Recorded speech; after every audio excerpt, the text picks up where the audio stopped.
반갑습니다. Somebody had asked me a question about coming to Korea before finding work, um, whether it be related to English teaching or any other industry for that matter. And I can't really speak 100% on all of that. I can best speak to my own circumstances and what I did in securing a job through Epic. But maybe I can shed some light on what I would do if, say, my contract ended and I wanted to stick around in Korea and get some experience in another industry, maybe in what I used to do before, which is IT related. Maybe I can speak to that, and maybe that'll be helpful for you.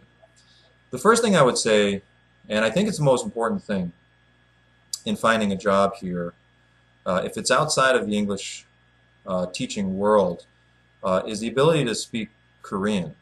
And after speaking with many professionals from other industries, it really seems like it's essential that you be able to speak Korean. And that doesn't mean like one or two word phrases or like pointing your finger at something or gesturing with your hands. Complex sentences, something that can really convey your message, because you got to realize that once you're in that corporate environment, that workplace, the meetings, following up on tasks, or communicating with other departments or companies outside of your own, being able to speak the language, I've got to believe, is going to be essential, if not required. So that's something to keep in mind. There may be exceptions to that if there's an international branch from your home country or something like that, or if a company here has an international branch located in your country or a Western country. But otherwise, even in those cases, you're probably still going to need to be able to speak Korean, just for day-to-day communication within your workplace. The other thing that's going to be really important is if you come here and it takes a little longer than you thought to find a job, or if you're planning on staying here for an extended period of time, is you're probably going to need a visa of some sort. And again, I can't really speak 100% to all the different types of visas out there. In my case, what I would do is I would probably go for what's called an F4 visa. And an F4 visa is meant for people like me who have some roots in Korea. In my case, my mother is Korean. And they issue these visas to people who have relatives that are Korean, and it allows you to come and go as you please and stay as long as you want and things like that. And that will really open up the opportunities to be able to stay and take your time in looking for a job and not have to worry about leaving. You're also going to need a place to stay. If you don't have a friend or a family member that's going to let you stay with them while you're looking for work, then you're going to need to plan for that. The expenditures for your rent and food and transportation and day-to-day living and things like that for however long it takes. If you're looking for work inside the English teaching world,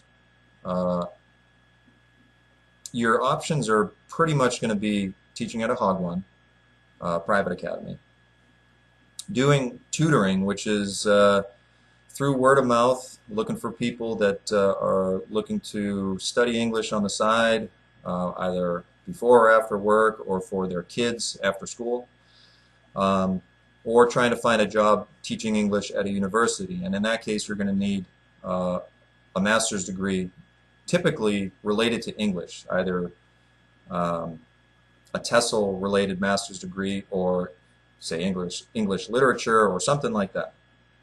And you're going to need experience teaching as well. So those are a little more difficult to come by. But those are pretty much your options, because to get a job teaching, say, through Epic, you're much better off being at home because of all the documentation that you need to round up. Sometimes you need to send them out a few times just to get them verified and everything, apostilled and things like that. And to do that from Korea is going to be much, much more difficult.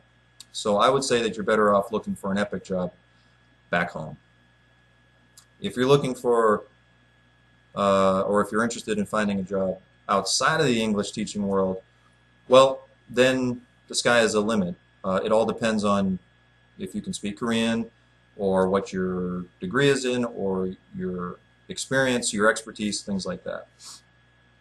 Now, companies here, some of the big companies are conglomerate companies, and what I mean by that is when you think of a Samsung or a Hyundai, you think of cell phones or automobiles, but in fact, both companies build automobiles. Samsung actually has one of the largest IT companies in the world, And Hyundai is also equally known globally for their shipbuilding.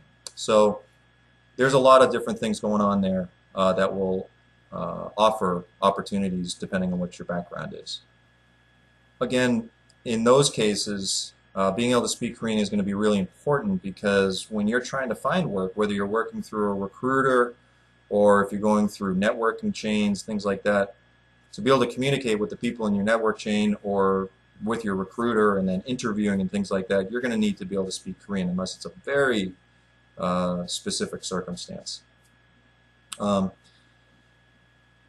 of the other options is you can also come here to go to school if you're not looking for work, say. A lot of people come here from other countries because the universities here are relatively cheap, at least relative to, say, America. And you're going to get a top-notch education. The universities here are top-notch. They just happen to be much less expensive. They're not inflated yet. And many of them have international classes or departments where you can get your degree and not have to worry about speaking language too much. I might recommend that if you're looking for work in Korea, probably your best bet is to do it from back home. Either find an English teaching job and then come here where your visa will be squared away and you'll have something secure, a place to live, and all that kind of stuff.